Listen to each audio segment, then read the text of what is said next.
Welcome to the Career Intelligence Podcast, the show that helps you stay one step ahead in this ever-changing world of work.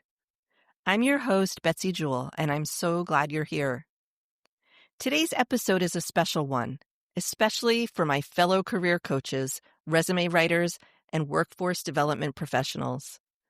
I'm joined by Marie Zimenoff, CEO of Career Thought Leaders and Resume Writing Academy, and someone I've personally learned so much from over the past few years.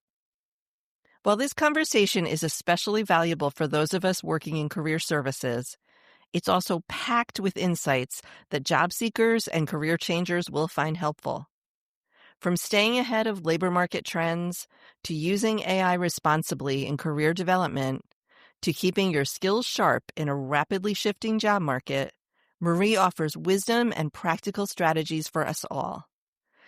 So whether you're coaching others or navigating your own career path, stick around. This is one you won't want to miss.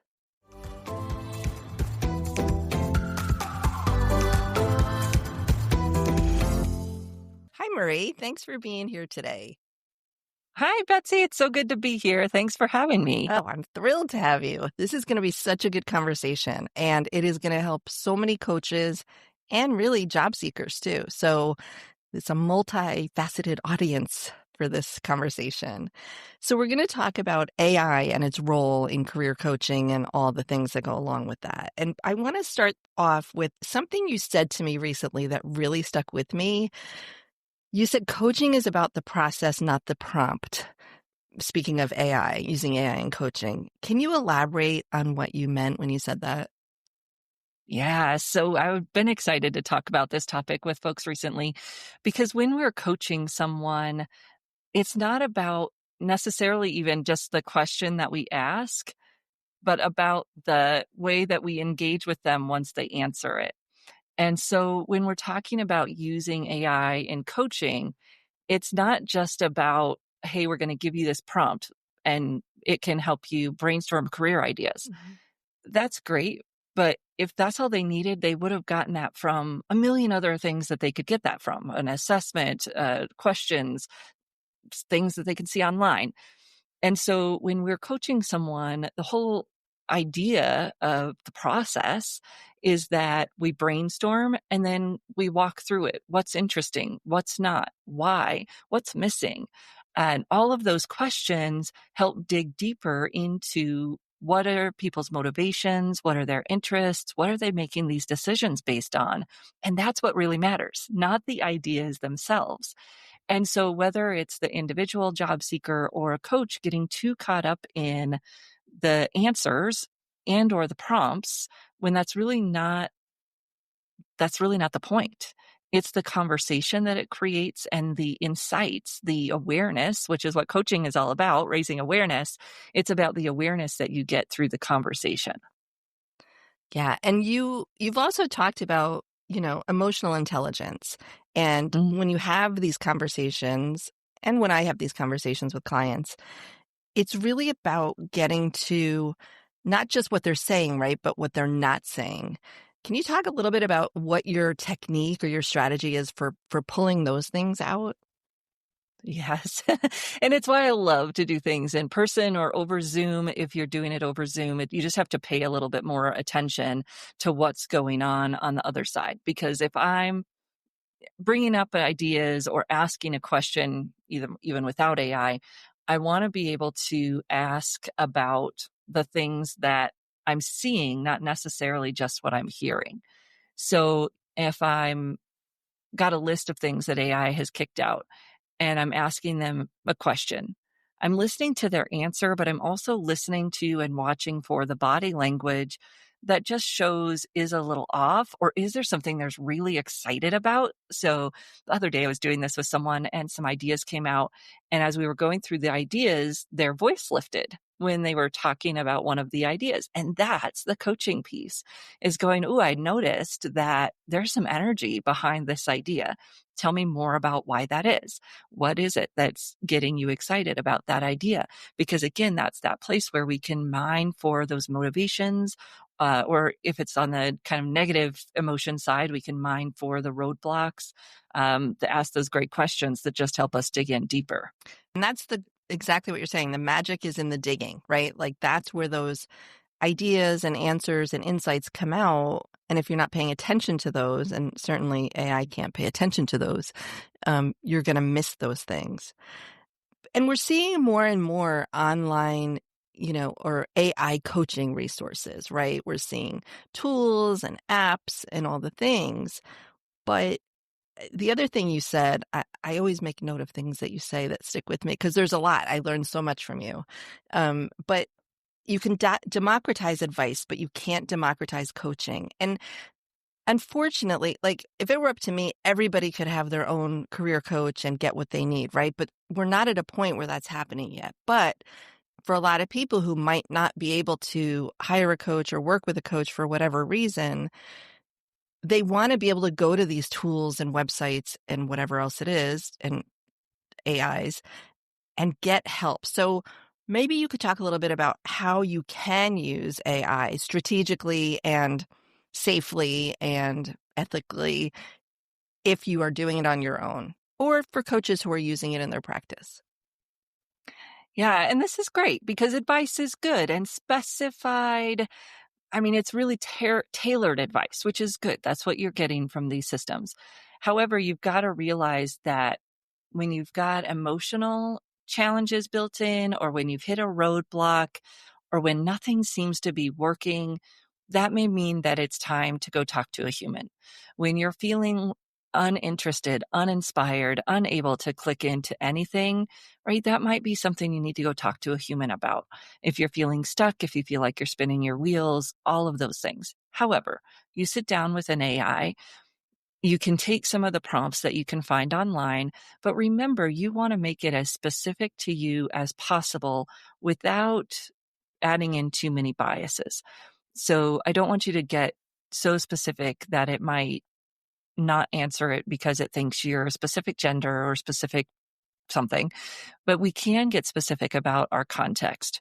What do you love to do? I'm really not a fan of you plugging in your resume and asking AI, hey, here's my resume. What's my ideal job? No, I mean, no assessment would give you one ideal job. That's just not that's not what we're doing in the career development field.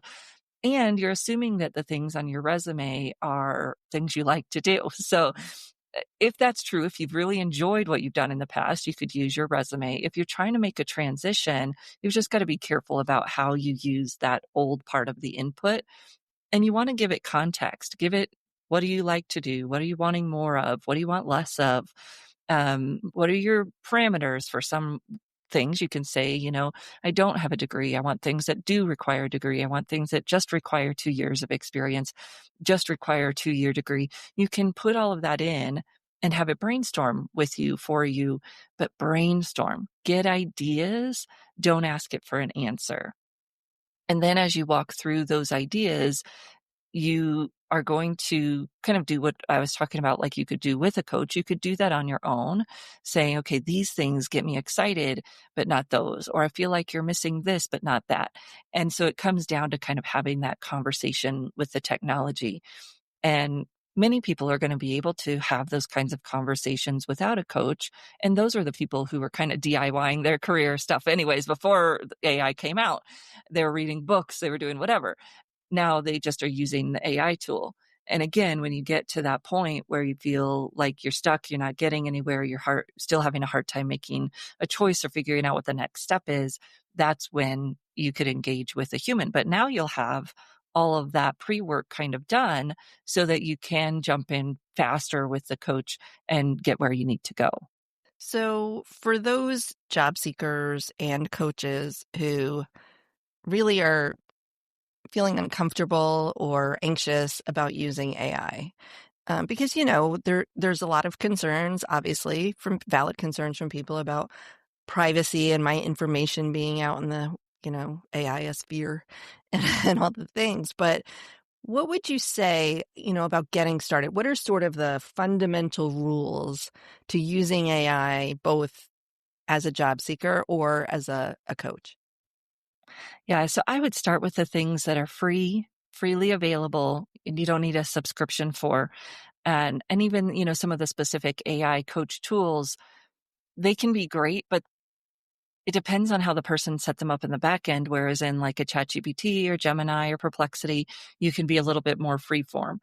So there's kind of a good or bad of someone else setting up the back end. For a coach, I'm not a fan of any of the paid tools or even some of the GPTs, because you really do want to use it in the flow of the conversation. I don't necessarily want a GPT walking my clients through that.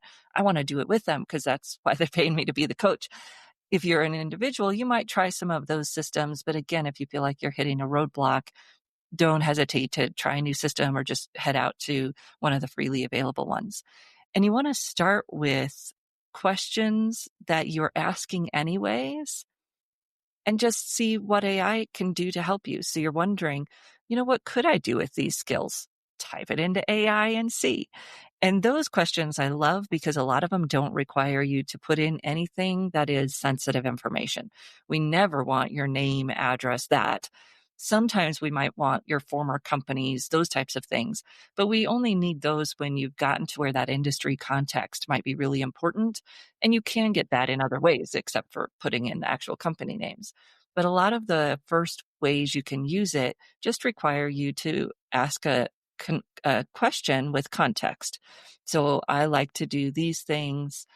What could I do in this field? I know I like to use these skills. What could I do in that field? Or what could I do without a degree? So you can ask these kind of bigger picture questions without hitting into many ethical issues and without hitting into, like, I'm worried about the accuracy of the answer, or we're just brainstorming. It doesn't matter. When we get down to labor market research, you might want to use a different system. But at the beginning, a lot of those concerns are not going to factor into the first level of conversation you can have. So let you dip your toe in the water, have some fun, right? Have some fun. Yeah. See what you can do. And also the thing I like to remind coaches of, because we are concerned about bias, but we all bring our own bias. We all bring our own worldview, and our client brings their worldview, which, we don't know all the careers that exist in the world, and neither does our client. So what I love about AI is that it can say, okay, my client only knows about this group of careers. I only know about this group of careers. AI knows about all of these careers. And so it really can help us get beyond our biases if we ask the questions in that curious way and we keep digging and moving the questions forward. So I'm glad you brought up the questions, because that's a big part, right? The prompt or the question. And I know that when I first started out using AI, I worked so long and so hard on getting the prompt right? It had to be perfect. It had to be exactly what I needed. And I learned both from you and others that, like, no, don't waste your time on that. Just start. Can you talk about that process a little bit? Yeah. So the biggest thing in the prompt is context. And this is why, like, when they're teaching prompting for marketing, they've got all these rules. But we're not doing marketing. We're doing human. And so the biggest context is human. What are your likes? What are your dislikes? And this is why a coach can be helpful. Like, if you don't know how to answer those questions, you probably need to go to a coach, because you're not going to be able to get much out of AI if you don't know those things to put in. That's the context that we need to be able to have to ask a good question on AI. However, you can just start from the very basic question of, what careers can I do with this degree? Just be aware that then it might take more questions for you to get to where you want to go. More iterations of more like this, more that do this, less that do that. The more context you have at the beginning to a point, the better your answers will be when you're really putting in like industry and skills. Or if you're doing, company research, that you're putting in the industry and some parameters around what the companies might look like. So those things help us get better answers. But what I found is that there's kind of like a tipping point, right? Where we need context, but if we put in too much, we can either get too few answers, not answers actually that aren't as great, or we spent so much time putting all that context in and we really got like 5% better answers than we would have with 10% less effort. So think about it. What does make sense? What are my parameters that I'm thinking about with this question? But you don't really need to overthink it. And we'll be right back after a quick break. So let's shift a little bit to the coaching process and the amount of steps and time and things that we do as coaches, right? It would be so nice if we could automate some of that, wouldn't it? So, and I've been in your trainings and in meetings, we've talked about this, but if you had to pick maybe your top 3 or top 5 ways to use AI or AI-based tools to streamline the process or anything that's going to help a coach kind of be able to make their life easier on the back end, what kind of things would you talk about? Yeah, I was just in a session this week that they were talking about one of the customer relationship management programs where it will do hyper personalization now. So if I've got a form that I have people fill out, it will take those form fields and build out a drip emails system based on people's answers to those form fields. So this is like next level, but you start thinking about how you might work there as a coach, especially if you're an independent coach. I think universities will probably get these kinds of systems custom built for them. Us as entrepreneurs, we're going to have to do it a little bit more ourselves. Right. But we're thinking about the process, and the first step of automating anything is to really understand what your process is and what your segments are. So if you do job search coaching, career coaching, and even within career coaching, you might have a few different segments. You're thinking, okay, what does the process look like for this type of client, for this service that I offer? And most people want to automate before they take the time to map them out. And I totally get that because mapping them out is boring and it's tedious Yes. but then you spend a lot of money and time on things that you don't wouldn't need. necessarily have to because you didn't map out your process. So we map out the Guilty. process and then, Guilty of yeah, that. right. Me too. But once you've got it mapped out, the great thing is then you can hire like a workflow builder, an automator person who this is their job. This is what they do. And they can come in and build some workflows for you in these CRMs that have these technologies so that you don't have to know how it all works or exactly the steps that you need to take in terms of the system. But this is just how AI is helping you. So now, like, it's kind of going to ChatGPT and it's saying, okay, I'm working with a career client who's this age, who's focused on these industries, blah, blah, blah. And it can kind of build the prompt for you each time based on the person's filled out this form. And then it can come up with a plan for you, the coach. We wouldn't necessarily send that directly to the client because, again, we want to look at it. We want to put in the human part. We want to know what their emotional background is that relates to it. And of course, this is what the technologies are doing on the other side, but we're going to add the human element in the middle. So we could do that. That's like next level. I just had to share it because I was excited about it. We're going to start trying to use it in some of our coaching stuff. I know. On the not that deep side, dip your toe side, just thinking about how you can use AI tools for the process pieces, scheduling, and a lot of the scheduling tools, like they just use a little bit of AI, kind of what I'm talking about, where they might adjust the message based on what someone put in the form and those types of things. And there's tools that you can use to prepare for your session. And that's where something like a ChatGPT prompt might be helpful, where you've got, okay, this is my coaching prompts that I use every time. And so I've asked people some of those questions ahead of time, which means I, as a coach, can prepare before we get there.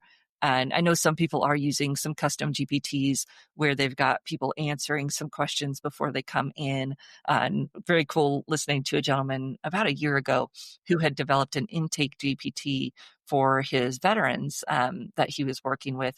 And it just asked them some basic questions so that when they came in, he already had that built into their GPT. So each customer then could have their own folder or their own GPT within our system.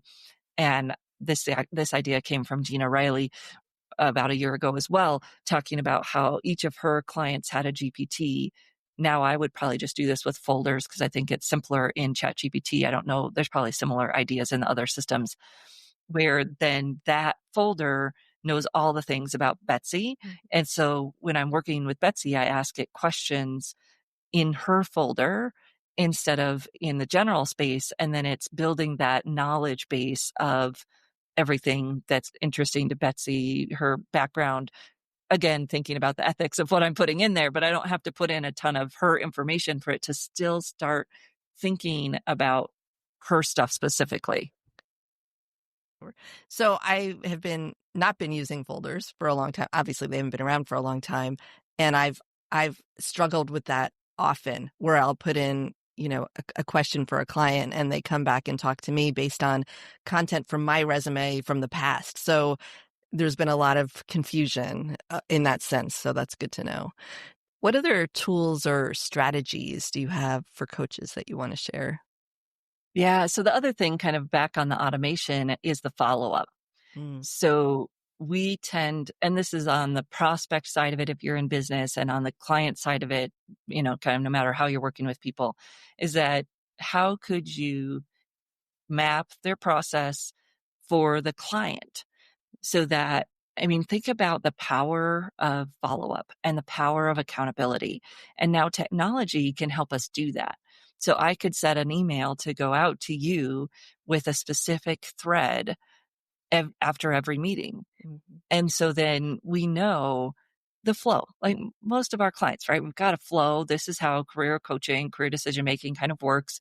And we can back people up in the process or move them forward if they're moving faster than our regular clients. But that follow-up of, I know that after I meet with you, and I've got some people that do this in my world where right after you meet with them, 30 minutes later, you get an email and it says, "It's so great to meet with you. Please know that if there's anything specific we were going to follow up on, I'll do that within 24 hours. It's an automated email, but you still feel like that warm hug, right? Of like, hey, this person cares about me. And if I had an issue, there's an email that I could respond to. And I feel touched, right? I feel like you care. And that's, I think, what these automations and more personalizations can really be helpful, that if I'm in a coaching session, if I've got the automation set up, I could even go and just click a button and it would kind of move you to this other path because now you're going into job search or whatever. But as then a coach, I don't have to be doing it manually and go in and send you an email 3 days later to see how you're doing, which I think, if we're honest, most of us probably don't do because we know we can't fit it into our schedule. But we do know it would be really helpful for our clients if they had that support. Mm-hmm. Yeah, it does and it allows you more time to be in the moment and working with your clients and not worrying about getting that email out or doing all those things on the back end. It's just a lot, right? Like the upfront setup, I think, is what's intimidating. I know it is for me, and I'm guessing it is for a lot of other people too, to try and figure out, like, what do you need in place? And yes, you can scale it and add things on as time goes, but it's that getting started piece of those tools. This might be a good class for you, Marie. Well, so this is, and actually our membership group is going to be working on this. So I was talking to a coach, and we all want to focus on the marketing, right? How do I get more people in? But I said, well, we don't invite people over to our house when the house is under construction or when the house is a mess. So we actually want to start in the back end with the client process itself. When you get someone, how do you onboard them? How do you service them throughout the engagement? And how do you offboard them? Mm-hmm. And then once you have those processes set up, because now you can bring more people in because you've got those processes set up. Yeah. So I just say to you, kind of hold the phone on the marketing piece and think about what happens when a client says yes. Mm-hmm. How could I automate that process? Mm-hmm. And maybe that's your focus for the next 2 months. And you're thinking about it with every new client that comes in, because we can't stop, right? So every new client that comes in, you're thinking, how's this onboarding? How is it different from the last client? How is it the same? How could I standardize it? How could I do whatever, And then it may not take everybody that long, but then you maybe got 2 months on the service piece of it. How do I make sure that I'm doing the follow-ups, doing the connection points throughout? What forms am I using throughout? All those things. And then you've got your offboarding, which typically is easier. But when someone is done, how long do you follow up? What type of follow-ups? I mean, ideally, we'd be following up with someone at a month, 3 months, 6 months, so that, again, they feel that support and you get referrals, right? I mean, there's a win-win there. And so you've got that all set up. Then you move to the marketing side and you say, okay, when I'm doing prospects, if I've got a lead magnet, what does that look like? And you do the whole thing for your front end. It's got to be one chunk at a time. The brilliant piece of it is that once you've done that, now you've got way less time you're spending on those things. And you can, like you said, spend more time with the client. I can spend more time with my family. I can spend more time with the marketing because I've got those pieces set up. So yes, it's going to take some time up front, but I know a lot of us don't have a huge chunk of time to invest. So do it in little drips, focus on one piece at a time, kind of adding in the wisdom from each engagement at a time. Find a place to start building that process, and then hire someone to do the automation piece of it if you can, because that is a lot of detail that just is not where you want to waste your time. And there's people who are fairly reasonably priced that's their world. That's what they do. Like they're automation specialists, workflow builders. That's what they do. Let them do that for you. Yeah. Yeah. Yeah, the thought of integrating all those pieces together and building that workflow is a little daunting. But Yeah. speaking You brought something up that I just wanted to remind myself. So you said you can focus on the client in the session, and that's one AI piece that we haven't brought up, but that is the opportunity to record your sessions and use either Zoom's built-in tool or an external tool. I use Read AI to get that action items, the overall, or if you're writing resumes, some of our resume writers are using those transcripts to help them organize the conversation, pull out bullets, make sure they don't lose things, get a kind of an AI take on the person's brand, which obviously we're all professional writers. So we got our own take, but it's interesting and it's easy to get more perspectives when you've got that transcript. We just want to get our clients permission in writing and then typically get their permission once that recording has started. Just want to, reiterate that you've given me your permission to record this so that we have a recording of the permission as well as getting that permission in our current contract or whatever it is so that people know that's happening. But then we can be much more focused on the client because we're not worried about capturing every little detail or whatever it might be. Definitely. That I can say personally, that has been a game changer for me since I've started recording. Yeah, you can get the follow-ups and the meeting notes. And, I used to take notes furiously with a pen. I'm old school that way. But this allows me to really be in the moment and really focus, which has made an enormous difference. Yeah. And you talked about, potentially, getting someone to help with the workflow. But I remember, I think it was the last tech jam that you ran where you talked about tools, right? It was all about tech, using tech in coaching and other efforts. But one of the things you said to me too is like, don't buy more than you need, right? Like I use Google folders for all my clients. Like we keep all our documents in one place and we share the folder versus buying some expensive tool to share documents. And I know some people's practice or where they work might have a more robust infrastructure. But can you just kind of talk briefly about some of the kind of free or inexpensive tools for any coaches that are maybe thinking about getting started or kind of want to get a little bit more organized? Yes. Yeah. I mean, using things like Google Drive or Dropbox, although I find Google Drive to be easier, and there's probably other similar systems depending on your people's spaces. So on the client management side, I use Boomerang inside of Google, which isn't free, but it's pretty low priced. It will help you schedule emails or it's boomerang emails. So if someone sends me an email and then I want to follow up with them in a week, I boomerang that back to the top of my inbox in a week so that I can make sure I follow up with them, or I can schedule the email to them. If it doesn't need timely editing, I can schedule the email to them today to go out to them next week to follow up.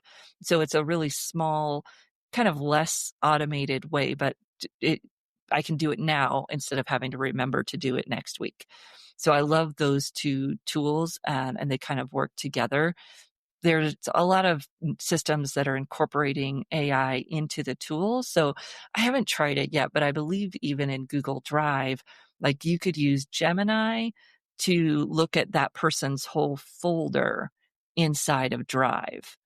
And if you have Google Workspace, I even wonder if you could use Notebook LM to pull in all of the stuff from their folder, and it does that briefs sheet for you out of Notebook LM. So if you have a Google Workspace account, Notebook LM at the higher level is free. I would try doing some of those things with your client's permission. I'm using Notebook LM.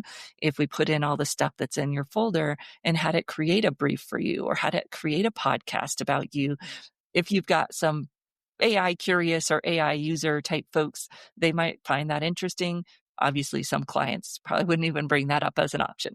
But there's some neat things out there that are all integrated together that you could try, and it would be interesting. And you could try it even without client information. You could build a folder for that person just about their target companies and the target job descriptions, nothing specific to them. And it could do some research or some Notebook LME magic on just that piece of their job search for them. Yeah, Notebook LM it's mind-blowing, the things it can do. I've been really, really impressed and a little frightened by it. It's all good. Yeah, I've got people using it for like executive briefs, meetings. So I'm going into a meeting with the upper levels of my company. So I'm pulling them an executive brief on this topic, and Notebook LM is doing that. And my client is saying that some of the executives are coming into the meetings with briefs that he can tell have been created by Notebook LM on topics. So I think it's a good career tool just in terms of being that thought leader, building that thought leadership, walking into a space with a big picture knowledge. So it's fun. Yeah. But we kind of got off topic there. Sorry. Okay. Yeah, we could talk forever on this and everything else. It's never ending. It's always changing. It's super exciting. And it's really, for me, it's fun to try new things and improve the work that I'm doing. So before we go, and there's so many things to share, but can you just give a little bit of a plug to where people can find you and follow you, and some of the, memberships and workshops and all the things that you offer, because there's so much value in it. Like I'm just going to fangirl a little bit, but when I first started coaching, you were one of the voices I first started following. And from day one, like you pack the value into everything you do, like every session I'm in, every training, and the membership of everybody, in career in CIA is just incredible. So feel free to just plug away, because I love your stuff so much. Yeah. Well, thank you. It's so much fun. The community that we have is such a high level community. Like, I'll have people reach out and they say, "Oh, is that for newbies?" I'm like, no, we got an average of 20 something years of people in our community that have been in this business, and newbies welcome, obviously, but it's a group of people who understand that when you give, you get so much more out of it. And I love that. It's a group of peers that are at a high level, and that seeps into a lot of the free things that we do. So if you're just kind of coming into the sphere here, welcome. And I would first check out the Career Thought Leaders YouTube channel. We've got a playlist of tech in career services that now 2 Fridays a month, I'm doing an AI session where we just talk about a certain topic using AI and career services. And then every Tuesday, I do a Trend Tuesday live. And I'm like I'm an introvert, so I'm very proud of myself that we've been doing that for 5 years straight now.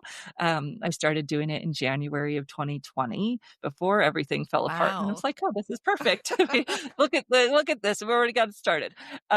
So those are the two things that it's all on the live tab of YouTube. You can check out any of those things for free.